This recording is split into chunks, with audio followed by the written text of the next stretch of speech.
इसकी टैगलाइन की बात की जाए तो हमारा चुनाव का पर्व और देश का पर्व टैगलाइन थी। और युवा आइकॉन आयुष्मान खुराना इसके युवा आइकॉन थे। और पोर्ट स्पीकर भर्तृहरि मेहताब इसके पोर्ट स्पीकर थे। अध्यक्ष ओम बिरला और विपक्षी हमारे राहुल गांधी। और हमारे कैबिनेट के अंदर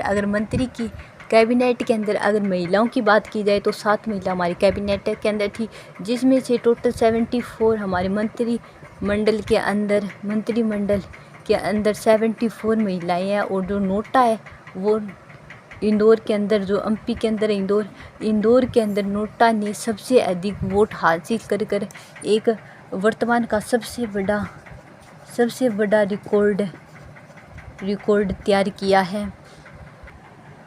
अगर हम इसकी शंकर अडवाणी की बात करें तो शंकर अडवाणी हमारे बीजेपी पार्टी के थे। और इंदौर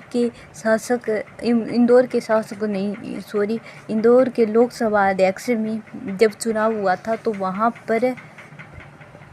पर इन्होंने सबसे अधिक वोटों से बहुमत प्राप्त कर वहाँ पर विजेता बने थे।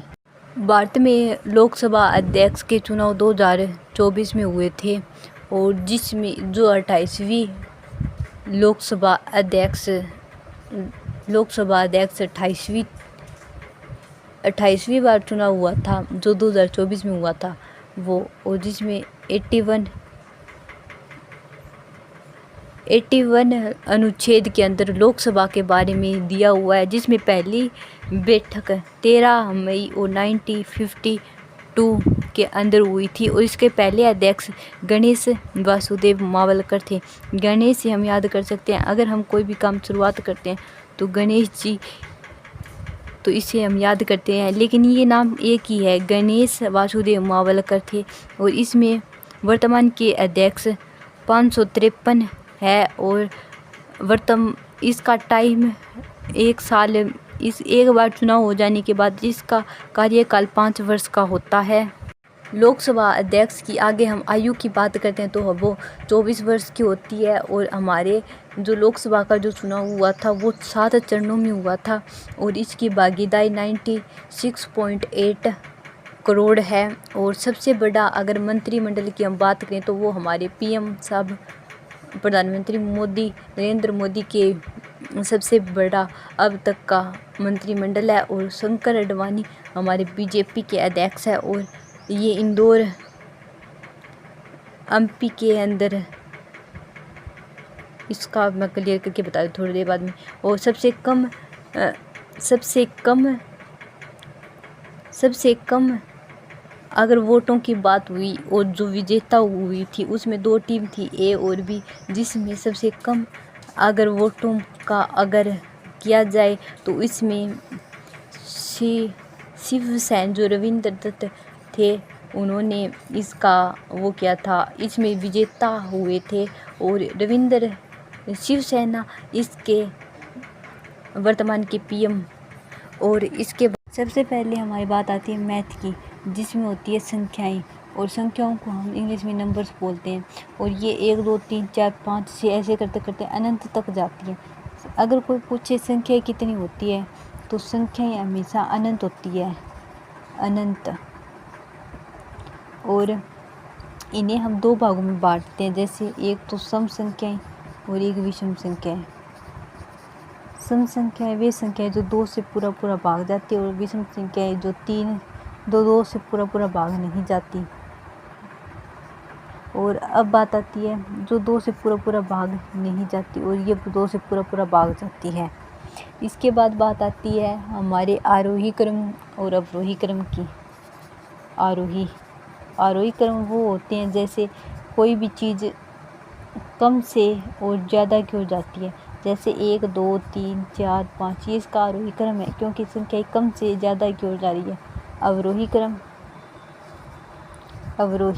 यहाँ पर संख्याएं ज़्यादा से कम की ओर आती है, जैसे 4 3 2 1 ऐसे ज़्यादा से आती है। और इसके बाद हम इसमें और बात करते हैं तो आगे हम इसमें कह सकते हैं कि शून्य एक शून्य और एक को न ही हम सम संख्या और न ही अभाज्य संख्या में काउंट करते हैं। इन्हें हम ना ही सम कहते हैं न ही अभाज्य।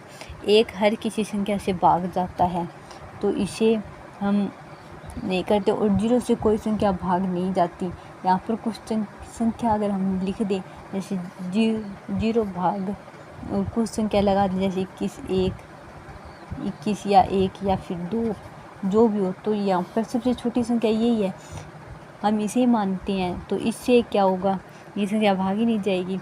और इसके बाद हम कह सकते हैं कि यदि कोई संख्या जीरो है तो जीरो से इधर अगर हम जाते हैं और ये कि इधर जाते हैं तो क्या होता है, अगर हम इधर की ओर जाते हैं तो इधर प्लस की ओर होगा, और अगर हम इधर की ओर जाएंगे तो ये माइनस का होगा। जैसे कि अगर कोई संख्या जीरो है और इधर जाएंगे तो 1 2 3 4 5 ऐसे बढ़ता जाएगा, लेकिन अगर हम इधर जाएंगे तो -1 -2 -3 ऐसे होगा। यहाँ पर -1 ज़्यादा बड़ा है लेकिन -2 छोटा है, तो यहाँ पर 1 छोटा है और 2 बड़ा है।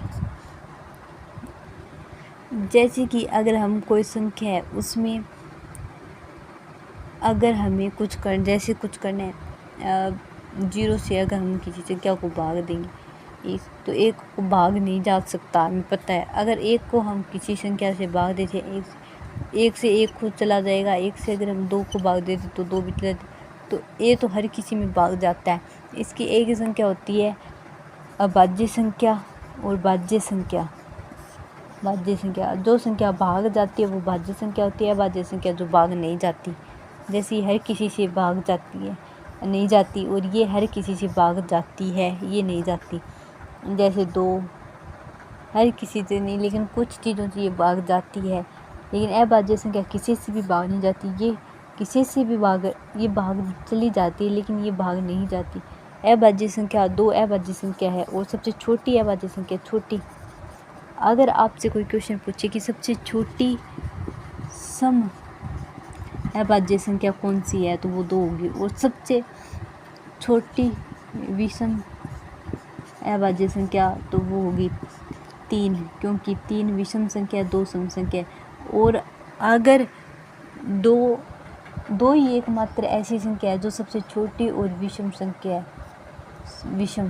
सबसे छोटी और अभाज्य संख्या है, अभाज्य सबसे छोटी सम और अभाज्य संख्या, सबसे छोटी विषम अभाज्य संख्या वो 3 होती है। इसके बाद हमारी आगे बात आती है अभाज्य संख्या क्यों है ये, क्योंकि ये संख्या किसी से भाग नहीं जाती। जैसे 2 1 से भाग जाती है लेकिन और किसी संख्या से भाग नहीं जाती। इसके बाद 3 1 से भाग तो जाती है लेकिन और किसी संख्या से भाग नहीं जाती। 4 या 2 से भाग चला जाता है। 5 तो अभाज्य संख्या है, जो 4 भाग जाता है तो इधर लिख लेते हैं, और 5 भाग नहीं जाता यहाँ पर लिख देते हैं। 1 से भाग जाते हैं, बाकी किसी से नहीं जाते। 4 2 से भाग जाते हैं, 6 2 से भाग चला जाता है, 3 से भी चला जाता है। मतलब कम से कम एक संख्या तो इनकी होती है जो भाग जाती है, वही अभाज्य संख्या वो भाज्य संख्या ही होती है। और ये 1 से भी भाग नहीं जाती, ये केवल 1 के अलावा किसी भी संख्या से भाग नहीं जाती। ये 2 से तो जाते हैं, 3 से भी जाते हैं, इनके पास खुद की एक संख्या होती है। बाकी ये 1 से हर कोई सभी 1 से जाएंगे। 2 अंकों की सबसे छोटी अभाज्य संख्या, अभाज्य 2 अंकों की सबसे छोटी 97, क्योंकि 99 भाग जाती है, ये 3 से भी जाती है, 9 से भी जाती है, तो ये भाग चली जाएगी।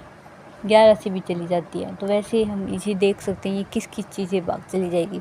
इसके बाद बात आती है कि ये आगे ये 98 ये 2 से भाग चला जाता है, इसकी बात है, ये अभाज्य संख्या है। इसके बाद 98 2 से भाग चला जाता है, 4 से चला जाता है, और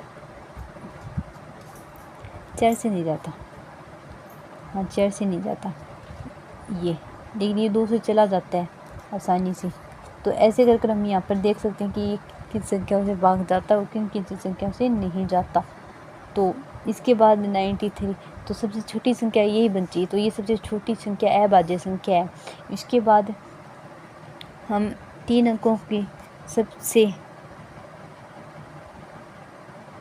ये सबसे बड़ी है, गलती से हो गया ये, तो 2 अंकों की सबसे बड़ी है अभाज्य संख्या। अब इसके बाद 3 अंकों की सबसे छोटी है अभाज्य संख्या, तो वो कौन सी होगी? वो अगर हम करें तो वो होगी हमारी,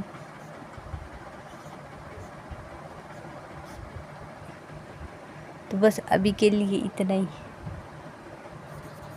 लाइक